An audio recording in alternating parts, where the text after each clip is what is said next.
Hey guys, it's Sekaar, and the Scribes of Fate DLC just dropped. Like, these servers just went live within the past 30 minutes, and I kind of wanted to check out all the new sets on the actual live server and look at the actual numbers the way they are. That way we could see if these sets are any good or not. So today I wanted to go over all the sets. So let's start with the Dungeon DLC sets. We're going to start going to the, what is this going to be under? DLC Dungeons, and then the first one's going to be Ball Summer. So let's look at or Ball Sonar. I don't know. Dude, I have no idea how to pronounce this stuff. This game's crazy.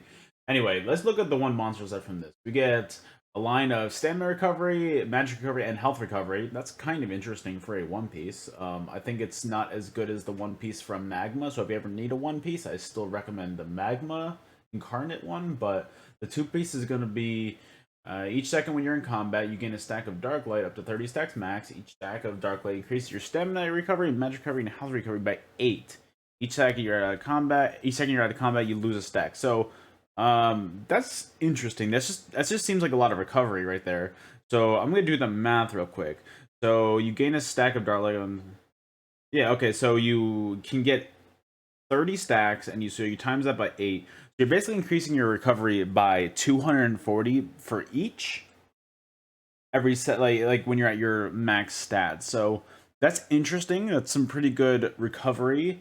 I think that it's not particularly necessary, but it's very interesting if you ever need a monster set that's just going to give you a bunch of recovery, because that's 240 recovery off of the two piece. You're still getting an extra 67 off of the One Piece as well, which brings you up to 307. So that's interesting. I'm assuming it's going to go up if you gold it out as well. So that's kind of cool to look at. I might have to test that out in the future, but I right now I think that going full damage or something like Balorgs or something is just still better in my opinion.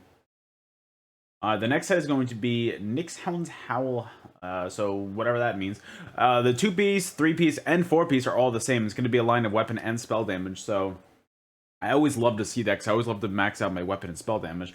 And the 5-piece is interesting. That's a lot of reading. Let's look at this. The completing a fully charged heavy attack applies major cowardice to your target for 1 second per 1,000 weapon damage you have. Okay. Lowering their weapon and spell damage by 430. Okay. Interesting. You're just making people hit much less harder. Okay. And then you also gain a stack of major courage as well for the same duration, increasing your weapon and spell damage by 430. Ooh, that's interesting. I like that, actually. That's very interesting. So you're not only are you debuffing your enemies, but you're also buffing yourself, and that can occur. That's going to give you a lot of weapon and spell damage too. So that's pretty cool. So overall, let's do. So it's going to be 121 weapon and spell damage on the 2, 3, 4 piece, but that's blue. So I think what's 129 in total when it's golded out. Let's do that times 3. So the 4 piece alone gives you 387 weapon and spell damage. Then the 5 piece, if you add it on top of it, it's an extra 430. So you get 817 weapon and spell damage from this. That's very interesting. It's very, very, very interesting. And it's going to be as much as it's going to be the duration on this is also going to help out for the higher weapon spell damage we have. So I'm very interested in that. That looks really cool, and that was kind of a sleeper set that I wasn't really paying attention to before the patch drop. So I might have to try that out sometime during this patch to check it out. Right Master's Bond. Cool. The 2-piece is magic recovery, the 3-piece is healing done, 4-piece max magic, and then the 5-piece is healing an ally within 12 meters with a direct heal. Creates a 15-meter tether between you and them for 10 seconds. That can curve your 15 seconds. Okay, so there's a 5-second cooldown, not bad. You and the allies touching the tether are healed for 2,112 health every second, scaling off of the higher max magic or stamina. And if you or an ally is overhealed by the tether, they gain minor heroism for 1.5 that. Ooh! Ooh, that's interesting. The minor heroism part is really cool. I would never run this personally because I don't run healer builds. But for a healer, this is a really... if you're doing like a 2vx healer build, this is going to be a very interesting setup to have. I don't really want to sound optimistic about every single set, because not every set in this is going to be good, but looking at these first few, it's interesting. We got a DPS set, we've got a healing set. That's very, very, very interesting. I would definitely check that out if I was a healer. I'm not, though, so that is... you're probably not going to see that in any of my build videos in the future. But if you are a healer, I will probably check that out. That looks interesting. Minor heroism is super dope. And then the last one from this dungeon is going to be Talvani Enforcer.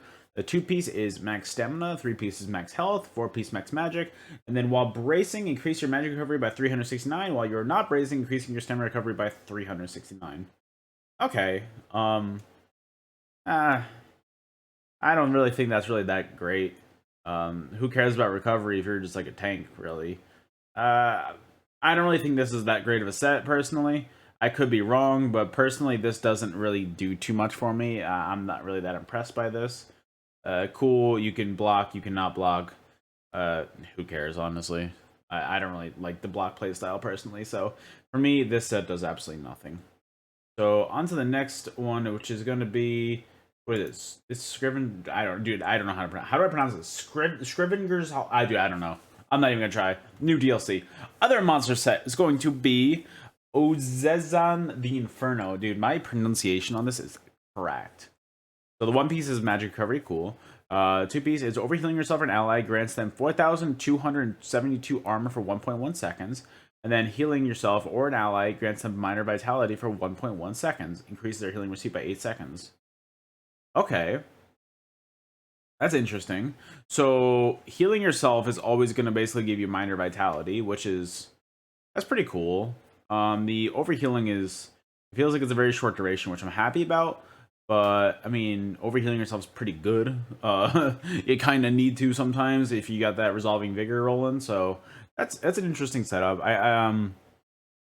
Would I run this over a Bloodspawn? No. I would not. But that minor vitality is really interesting too. But, I mean, I probably am not going to run this ever. This doesn't seem like something that interests me right now. But I could be wrong. The minor vitality is very interesting, and the armor that you get for the overhealing, that's going to really help your tankiness too. So who knows what's going to happen. The next set is going to be Abyssal Brace. 2-piece is max stamina, 3-piece max stamina, 4-piece is max health, 5-piece is also max health, and then the 5-piece is while you're bracing, you and your group members within 12 meters of you gain minor evasion, reducing your damage taken from AoE attacks by 10%. I could not care less about this. I could genuinely not care less about this set. I don't really do tank sets. I don't really like to stand there and hold block. So honestly, I am good on this. If you are a tank, shame on you for going to PvP. I mean, you can run that. Next one is Apocryphal Inspiration.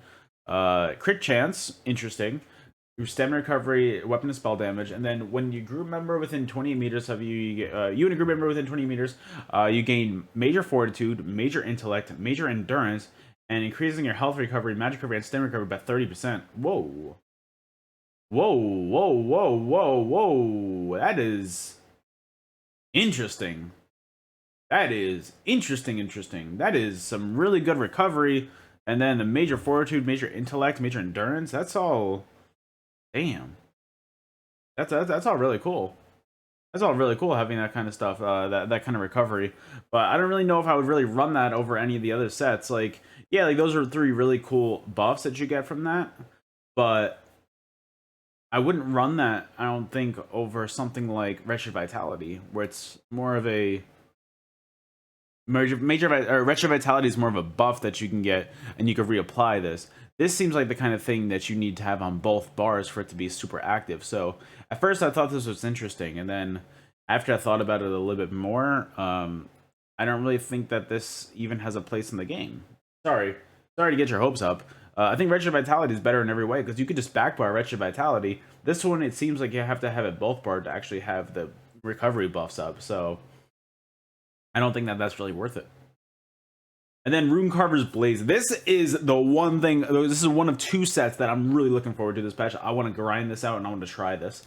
This is going to be weapon and spell damage, another line of weapon and spell damage, offensive pen, and when you deal damage with a damage over time effect, you deal an additional 952 flame damage every 3rd damage tick. That scales off of your higher weapon or spell damage, so that's 952 right now. I know I don't really get the highest weapon and spell damage on this build, but let's look at this real quick. So right there, I mean, that's really not that high, to be honest. I don't think I'm doing a crit setup on this.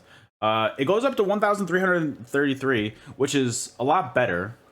I think you can get even higher if you're running other builds that are based off of weapon damage and not crit. So that is very, very interesting.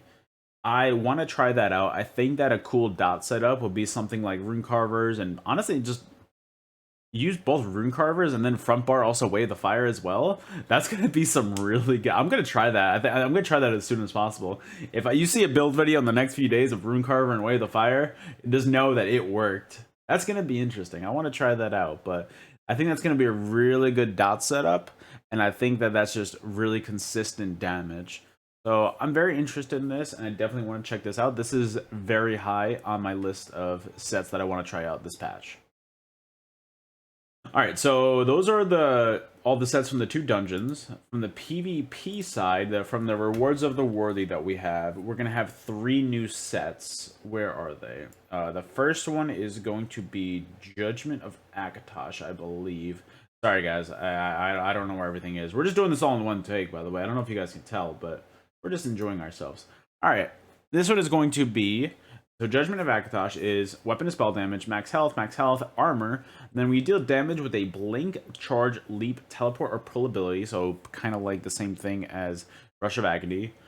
This is after 3 seconds, the enemy bursts with temporal energy, reducing the movement speed of the enemies within 12 meters by 70% for 6 seconds, and stunning them for 3 seconds. This effect can be blocked and can occur once every 15 seconds.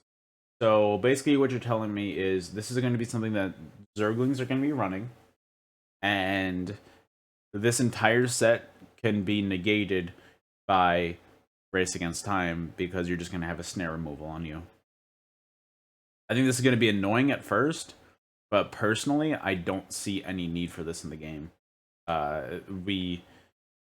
You just have snare removals to really counteract this. Who cares about a snare if you just race against what?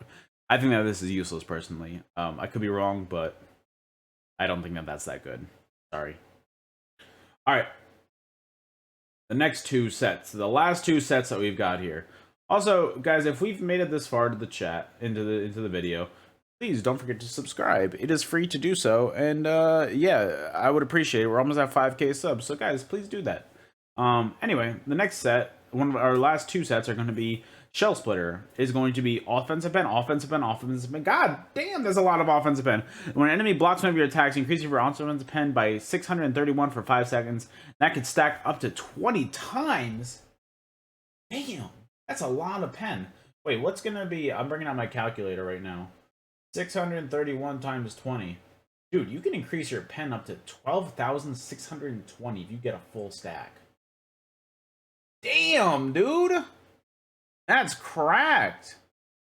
I mean, it doesn't really matter on DK if you're running corrosive, but like, dude, on other builds like that, that's gonna be insane. If you use like a Templar and you're jabbing somebody, you're gonna be getting that. And if anybody's blocking any of that, dude, you're gonna be jabbing for days and getting that pen up. That's interesting. I don't know if I'm gonna run it right away, but that might be on my checklist of things to try sometime during this patch. And then finally, the thing that I am going to 100% try, I'm gonna try and have a build video with this out by tomorrow. I'm gonna try it because this thing looks insane. I'm gonna try this on a mag DK, I think today. Snake in the Stars. This thing looks insane. The 2-piece is magic recovery, 3-piece is magic, 4-piece weapon to spell damage, and then the 5-piece is magic recovery as well. You get 2 lines of magic recovery on that. Damn. And then 5-piece is applying a major or minor debuff to an enemy, applies Star Venom for them for 4 seconds. That could occur once every 12 seconds. So there's an 8-second cooldown, which that's a lot, but I mean, they're also taking 1310 Oblivion damage every time that they are healed, up to 0.1 seconds. So if somebody's actually got a bunch of heals over time rolling on them, for that little bit, that's gonna be so much damage. I am really excited about this. And also an enemy can only be affected by 1 instance of Star Venom. So that's cool. That's interesting. I definitely want to check this out. This is going to be what I'm going to be trying for first this patch. I think that this is going to be really strong in PvP. And I'm really excited to try it out. I think this is going to be really good against people who are just keeping those heals over time rolling. And I think that this is going to be a good way to punish them, which is unfortunate because that's also a sign of really players that know what they're doing, because obviously you want your heals over time rolling at all times. So I think it's kind of unfortunate that we have a way to punish that, but I also understand it on the other hand. So I'm really excited to check this out in the future. But guys, that's all of the new sets that they added to the game with the Scribes of Fate DLC. I am excited to try a few of these out. I hope that you guys are too. Let me know what sets that you guys are looking forward to in the comments below. I'm trying to think of all the other things that these YouTubers say. Oh, like the video. Also, if you're not subscribed to the channel, subscribe. It's that easy. So guys, I really appreciate you guys being here. Thank you so much for watching, and I'll catch you guys on the next video. Later.